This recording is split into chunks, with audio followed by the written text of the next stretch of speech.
Hey friends, I picked up this 1970s Electra. 150 bucks. Electra made some very nice guitars. They are back in business these days, but their made in Japan era was very good because they made nice guitars. So this one needs some work, as they usually do when I pick them up off of Craigslist for the type of money I paid for it, 150 bucks, like I said. So the good news is the headstock is in very good shape. It's dirty, it's got some grunge on it, but I'll get that all cleaned up. The frets have some wear, so I will do some filing and crowning, see if I can get them back to a point where I won't have to pull them. If I have to pull them, I will. And you can see the pickups old and dirty. So the bridge, of course, is also a 9.5-inch radius. And you can see here that we've got some jerry rigging here with no spring here, no spring there. That's the wrong screw, and there's no screw there. These are okay. So I should be able to fix that without a problem. I'll just have to cannibalize another bridge that I have. Actually, I have several other bridges I pulled off of old guitars and piece this back together again. So other than that, it does have some dings on it. Let me turn it around and show you. You see here some of the wear and tear? So I'm going to work on that a little bit too. I have some black lacquer pens, and we should be able to cover that up pretty decently to the point where it's not that noticeable. And you see it's got a couple of nicks and stuff here. I'll do the same here. Okay, so the first thing I'm going to do is take the strings off and clean the body up a little bit. I probably will try a little McGuire scratch out, see how clean I can get it. That'll give me an idea of how much touching up I have to do. You'd be surprised at how many scuffs come out with the scratch out. And whatever's left I'll have to work on. Okay, so this will be a project over the next couple of weeks, and I'll catch you guys. Bye now. Okay, so I started taking her apart, and you can see there's a lot of dirt and grime. I'll spray some deoxit on all of the pots and the switch to take care of any crud or oxidation that might be there. Deoxit is a great product. It works wonderfully. So this is going to be very workable. I know right now you're looking at it thinking, holy smokes, it's going to be a lot of work. But actually it's not going to be that bad. But the frets, I think the frets have to be pulled. Let me see, I'm trying to get the light out of the way. I don't know if you can see all of the indentations from the strings. Hopefully this thing stays in focus. There you can see that. And it gets really bad down here. A lot of open string playing. The fretboard has a little bit of some indentation in it from years and years of playing on. Not too bad though. Once I get done with the steel wool, it should come out looking nice. A lot of grime here. The nut looks to be pretty good. I don't know, I'm taking a look here. Yeah, the nut looks to be pretty good. So maybe we can salvage that, keep the original nut. If not a big deal, replacing that. So, a project guitar. I think I have some 9.5-inch radius frets in my inventory. I don't think I have to order any. And then we'll start work on this puppy. Okay, so I decided to have the body of the guitar painted, so I shipped it out to the guitar paint guys. I believe they're out in Iowa, $235. And the body of the guitar will come back looking like it's brand new. So today what I'm going to do is I'm going to work on the frets. And you can see I pulled the tuners. The tuners actually are in great shape, and they are the original. The nut I'm probably going to replace. We'll take a look at that. But you can see how the fretboard has some wear and tear. frets obviously have been pulled. So what I'm going to do now is to get some steel wool, and I'm going to clean up the fretboard, and then I'm going to install the frets, 9.5-inch radius. And that's what the frets are on this guitar. And then I will compound her out, talking about the finish, and she should be good to go. A little ding here. I have some black lacquer. It's a pen from Stu Mac. I can get that taken care of. Otherwise, the neck is in very, very good shape. Okay, so I'm going to move along here, and I'll come back intermittently and show you the progress, all right? Hey everybody, it's Mike. A couple of things I want to catch you up on here with this Electra. This is an Electra X280. I did some research on it. The guy I bought it off of, he was an older guy, and he said the guitar is from the 1970s. And on the internet, I found that it's probably late 70s into the early 1980s. With the neck, I had to do a couple of things. One is I had to shorten the neck here a little bit, and that's because when I get the body back, I'll show you, but what was happening, because it was out too far, I was having trouble getting the neck pickup ring in, and thus the pickup. It was pressing right up, smack up against the neck, and it was causing a problem where the pickup ring would actually bow. And then it was almost impossible to adjust the pickup because the pickup itself was being squashed, and so trying to adjust the pickup up or down wasn't working, so I had to fix that.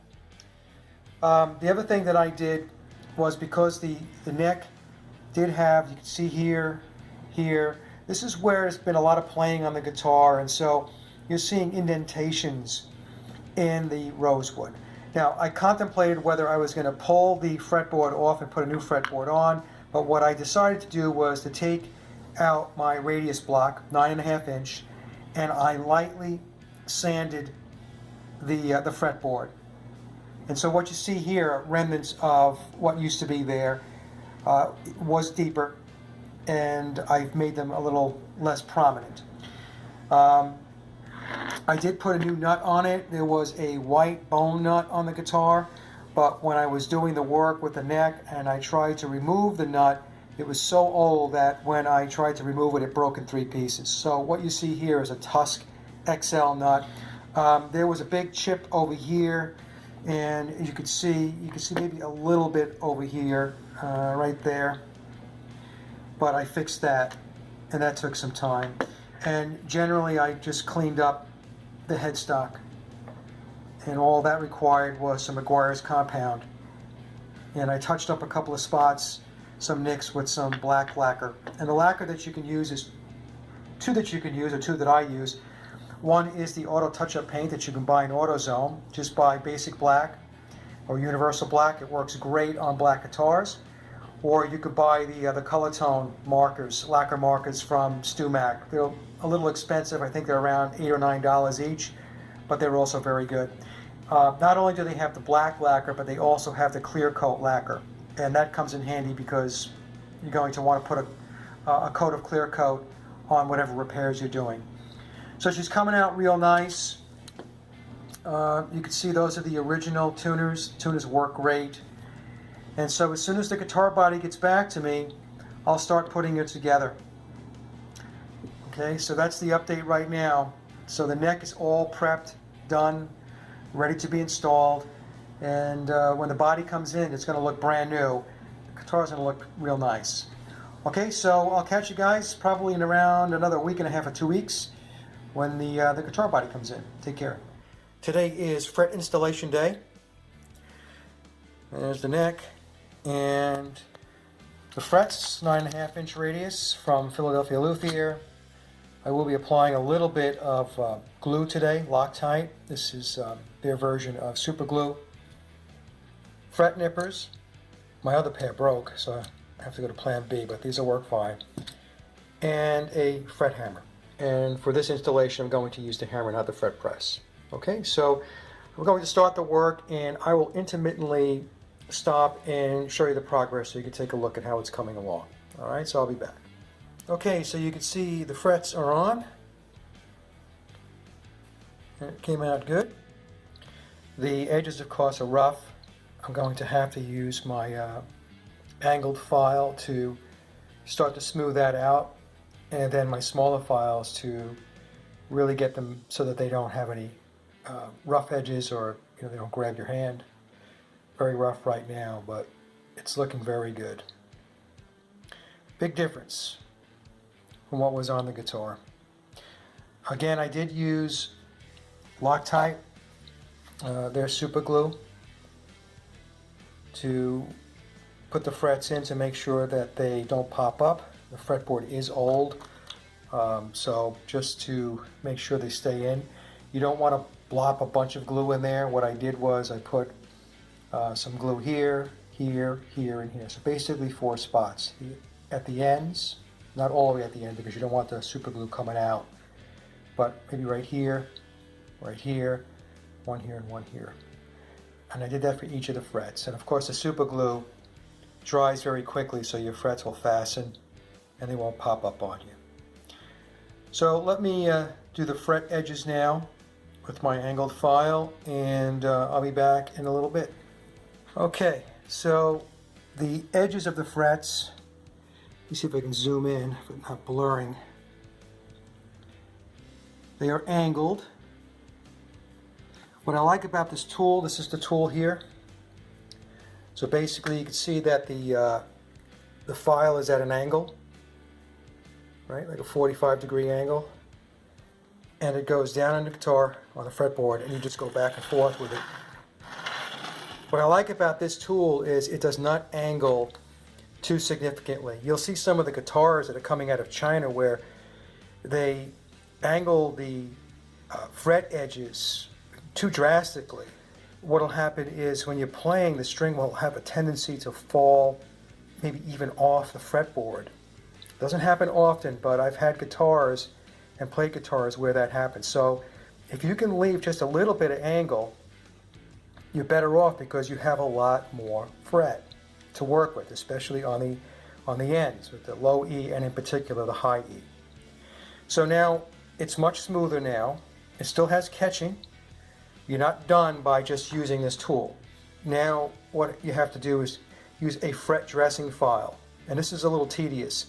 So what I do is I go fret by fret, and I use the fret dressing tool to round the edges a little bit, get all the catchy sharp stuff off the edges of the frets, and then that part is done, and then we have to level the frets. You always have to level the fretboard when you put frets in.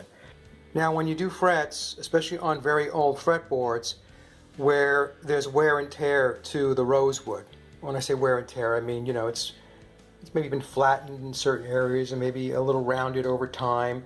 The light sanding that I did helped a lot to refresh the fretboard, but sometimes what will happen is you might have a little bit of a gap between the bottom of the fret and the fretboard. This actually looks very good, but there are some areas, especially around the edges of the fretboard, where I have a little bit here and there, but not too bad. And like I said, since the frets have been glued in, I'm not going to worry about it. They're solid as a rock. I just checked them, so we're in good shape.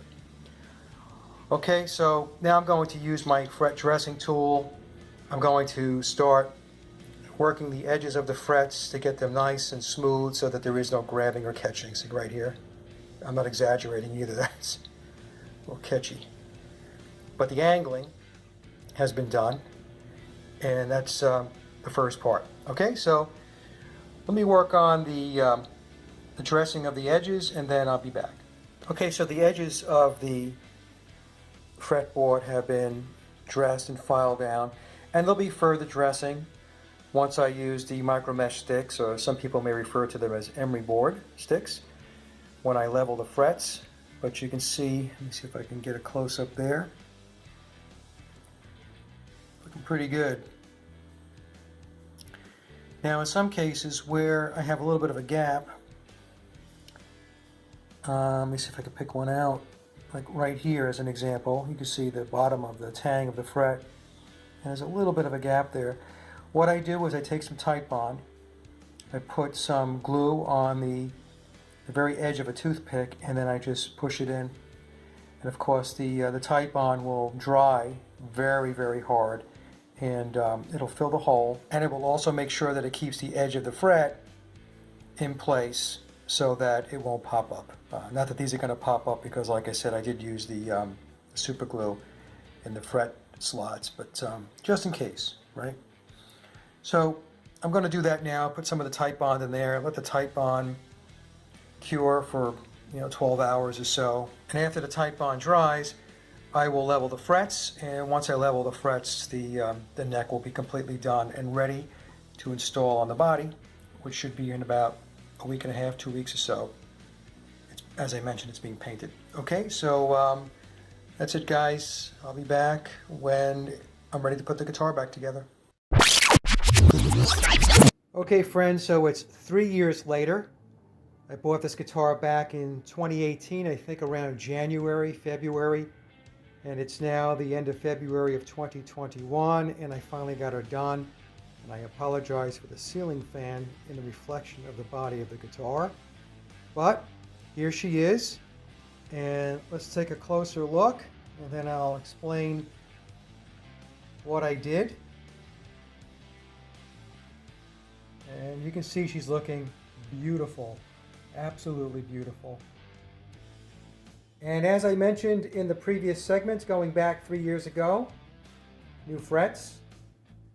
The pickups are humbucker size P90s, so she has some real crunch. The bridge is a bridge I had from another old Electra. It's a 9.5 inch radius. So I cleaned that up and put that on the guitar. It's the original tailpiece. I replaced the old electronics with a pre-wired harness. So all new stuff inside the electronics cavity. And she looks really, really good. So I'm really pleased with how the guitar came out. Also, I did have the neck repainted by Rowico Customs out of Durham, North Carolina. There's a guy there by the name of Stike. His real name is Ben. He does fantastic work. You have to wait a bit on getting your guitar back because of his backlog of work, but that's okay. The work is spectacular. The body was not painted by Ben, so that was painted by another company, and I had to mail the body out, and it took about 3 months to get the painted body back. The problem I had with that company is that their communications was not good. So when you inquired about whether the guitar was near completion, when did they think they might be able to ship it back, yeah, the communicating wasn't great. It was weak. So, but they did do a nice job. So let me flip her around and we'll take a look at the back of the guitar. Okay, so here's the back of the guitar. That's the original cavity hatch. I just cleaned it up. You can see the paint job is very, very nice. And we have the original plate. That's a nice shape.